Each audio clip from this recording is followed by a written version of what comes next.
With his focus still squarely on Ukraine, Vladimir Putin has developed a sort of tunnel vision. He's so obsessed with winning the war that he started that he's losing sight of serious problems at home.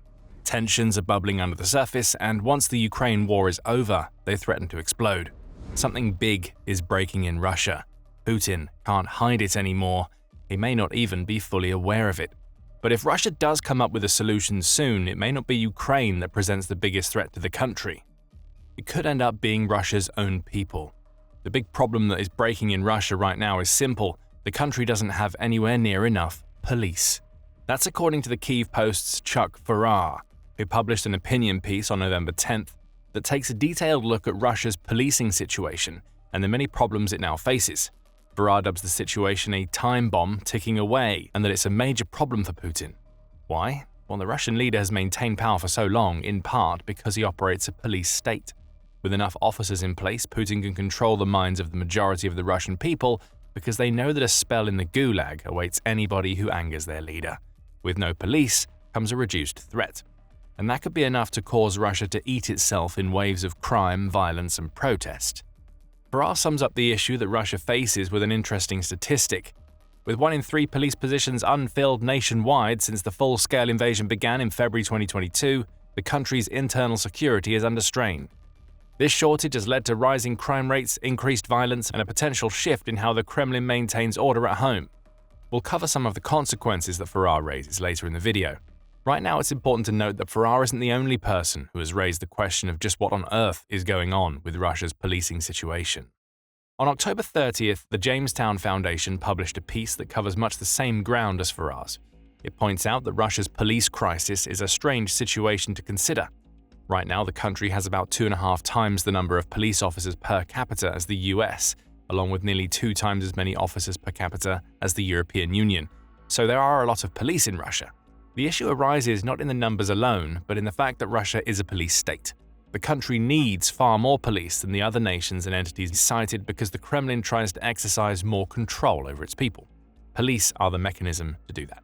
A shortage means control starts slipping. How bad is the situation? Well, the Jamestown Foundation says that Russia's police shortage is bad enough that there are many stations across the country that are either partially or fully empty. The result here is that the few police officers who remain in these stations are having to work much longer hours than they should, which adds an element of burnout to the situation that creates even more strain. Other resources highlight that Russia's police shortage isn't exactly breaking news. All the way back in October 2023, Interfax published a report in which it stated that the Russian Interior Ministry claims to lack 100,000 police officers. The then head of the ministry's financial and economic department, Irina Kalflish, had plenty to say about the issue at the time.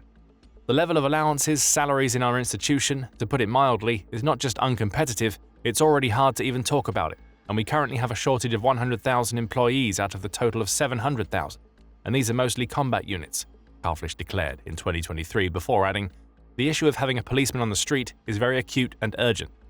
You might think that Putin would have taken all of this into account a couple of years ago, as he has to know that the control he exercises is heavily reliant on a massive police force that works in the service of the Kremlin.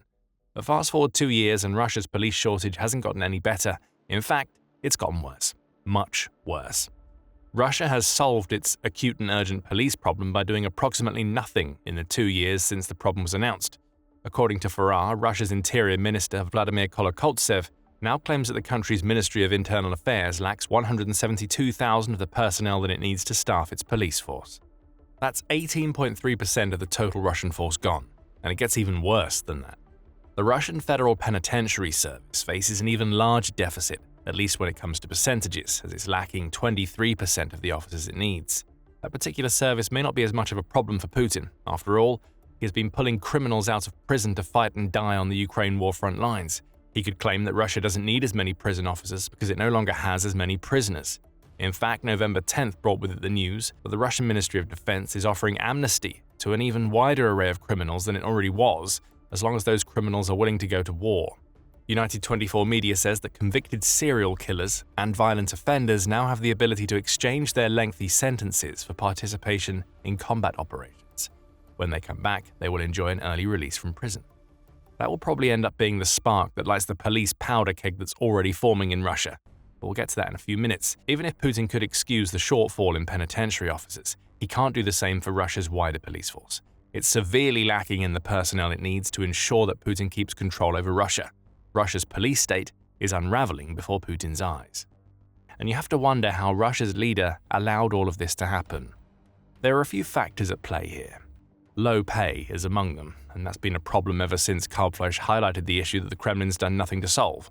In September 2023, the BBC's Russian service published a piece in which it claimed that Russia's police force was burned out, disappointed, and confused. One former police officer based in Russia's Rostov region highlighted the pay problem as it stood in 2023.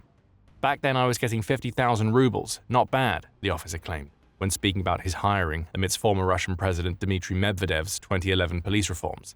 But 50,000 now, after inflation and the new prices, they haven't adjusted the salary at all. For context, 50,000 rubles per month amounts to about $615, which is hardly an earth-shattering figure, even in Russia. That's 12 years of salary stagnation in effect. The BBC says the situation was bad enough 2 years ago that many Russian police officers were choosing to leave the force to work in less demanding roles that paid more. The officer who made the 50,000 rubles claims now works as a taxi driver, the outlet says. One of that officer's friends works as a courier, and both earn twice as much in those roles as they did when serving as police officers. If anything, the average wage for Russian police in 2023 was even lower than it was when the officer to whom the BBC spoke started. The outlet said that the average was hovering around the 40,000 rubles mark in September 2023, which was 23,000 rubles less than the average Russian salary. You can probably guess what we're about to say. Just like how the Kremlin ignored the police shortage when it was flagged up in 2023, it also appears to have ignored any complaints about officer pay. Farrar highlights this in his Kyiv Post piece, as he says that average pay in 2025 is actually worse than it was in 2023. Now a patrol officer can expect to pick up about 38,000 rubles, or around $380 per month, which is less than a basic cashier job in Moscow pays. And to make matters worse for Russia's police officers, they can't even rely on the bribes and the shakedowns they previously used to supplement their meager wages. Russia has cracked down on corruption in its police force, so the benefits package of sorts that Russia's officers used to enjoy has disappeared. So with a career in Russia's police force being a non-starter, where are the many officers, both experienced and prospective, turning instead? You guessed it, the Russian military. If there's one job in Russia that is paying amazingly right now, it's the job of sacrificing yourself to Putin's Ukraine war tunnel vision. Signing bonuses for the Russian military alone amount to around 200,000 rubles in some Russian regions, which is almost twice the salary that the average police officer takes home. Add to that an annual salary of about the same amount for a new recruit, and the choice is a no-brainer. If somebody is skilled with weapons or is willing to learn, then the Russian military represents a far faster path to a good wage than the police force ever did in Russia. How can the Russian police force compete with that? Another factor here is that the people who are being tempted into a career in Russia's military are also the target audience for the vacant positions in Russia. Data on the ratio of women to men in the Russian police force is hard to come by. However, a graph published by Helgi Library shows that the ratio was 16.5% women to 83.5% men in 2015, and that was a decline from the previous year's figures. The men who might otherwise be serving as police in Russia are instead fighting in Ukraine. If the shortages that were massive in 2023 and have only grown since are anything to go by, Russia hasn't been replacing those men with female officers. What Putin has on his hands here is a recipe for disaster, and it's a recipe that's already coming to boil and will soon simmer over. Crime is already on the rise in Russia, Farrar points out. With fewer officers available, response times to incidents have lengthened and preventative policing has declined, Farrar writes. As a result, crime rates in Russia are climbing sharply and the nature of offences is growing more violent. Offences involving illegal firearms, estimated at 25,000 in 2020, have surged due to smuggling from Ukraine and diversions from military stockpiles. Urban areas and Russia's many remote regions in the south and east of the country are the worst affected, Farrar adds. Violent crime, including homicide, armed robbery and assault, is all on the rise, as Russia's police force is stretched thin. Russia is also having to deal with the issue of returning veterans coming home and committing violent crimes.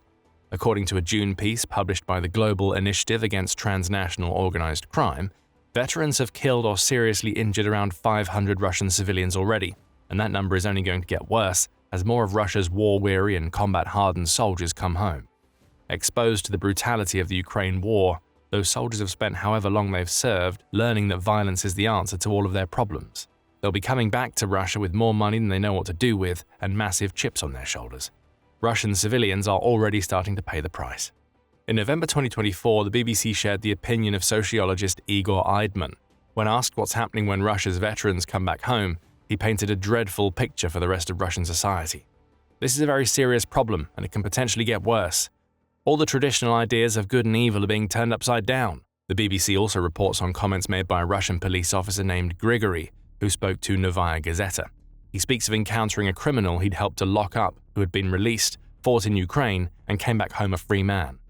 4 years ago, I put him away for 7 years, Grigory said. And here he is in front of me again saying, "You won't be able to do anything, officer. Now's our time, the time of those who are shedding blood in the special military operation."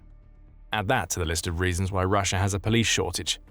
What right-minded Russian would want to serve in a police force that can be pushed around by the new elites of Russian society? Soldiers are now much higher on the totem pole, and they know it. Along with the pay disparity, the increased social status could be enough to convince many would-be police officers who instead choose to serve in the Russian military. Now think about this. The veteran-related rise in crime inside Russia is just a hint of what's to come for the nation's understaffed police force. As Farrar notes in his Kyiv Post piece, 500,000 soldiers have already rotated back to Russia since Putin launched his invasion, and many hundreds of thousands more will be coming back home once the Ukraine war ends. Let's imagine that the war magically ends tomorrow. A slow rotation won't happen. There will be a huge influx of war-hardened soldiers flooding back into Russia, many of them with the same attitudes as those soldiers who have already returned home. Frustration is mounting. Reports of domestic violence, public altercations, and criminal activity involving ex-soldiers are increasing sharply. These men bring not only skills but also weapons, often illegally retained, into communities already short on oversight, Farrar writes. This is already a flood of criminality returning to Russia, and that flood will become a tidal wave once the Ukraine war ends. And that's just the regular soldiers. We've touched on Putin's willingness to introduce the criminal element into his military, which means a large percentage of the soldiers that will eventually come home are people who should have been locked up, and it's hardly like Russia has been picky when it comes to which of its criminals it sends to Ukraine. Back in October 2024, the Moscow Times said that Russia was taking a quantity over quality approach when it comes to its convicted soldiers. All Putin cares about is having the manpower advantage in Ukraine. It doesn't matter how bad the criminals he sends over are, as evidenced by Russia now sending serial killers and other violent offenders into the meat grinder. Any who survive are going to come back home, and they'll return having seen more brutality than ever before and will also have the skills they need to aid their own future criminality. The numbers are shocking. Back in January, the Kyiv Independent reported that Russia has recruited up to 180,000 convicts for the war in Ukraine, many of whom were sent to the Wagner mercenary group.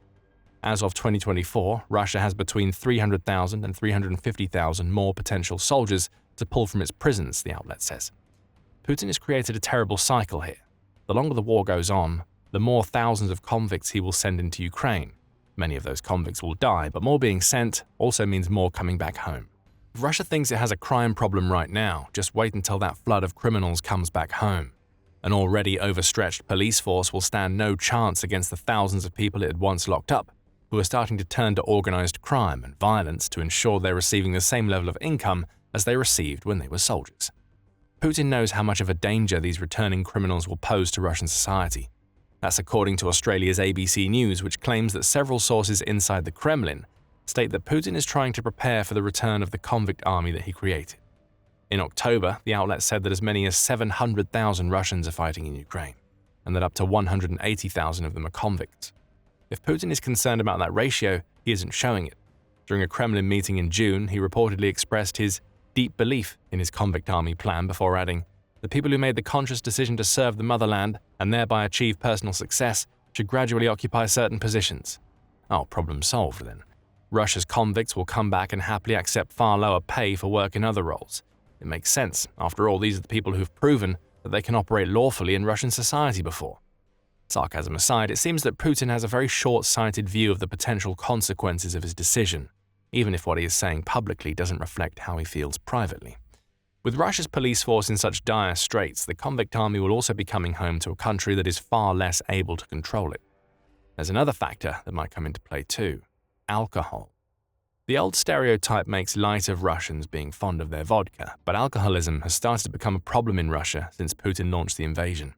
In January 2024, the Moscow Times reported that alcohol dependency in Russia had risen for the first time in almost a decade. The COVID pandemic had already started to reverse a trend of consistent decline in alcoholism cases, and the misery and brutality of the Ukraine war seemed to have turned things around entirely. Russia doesn't seem to publish figures covering the number of crimes committed in the country that have some relation to alcohol consumption.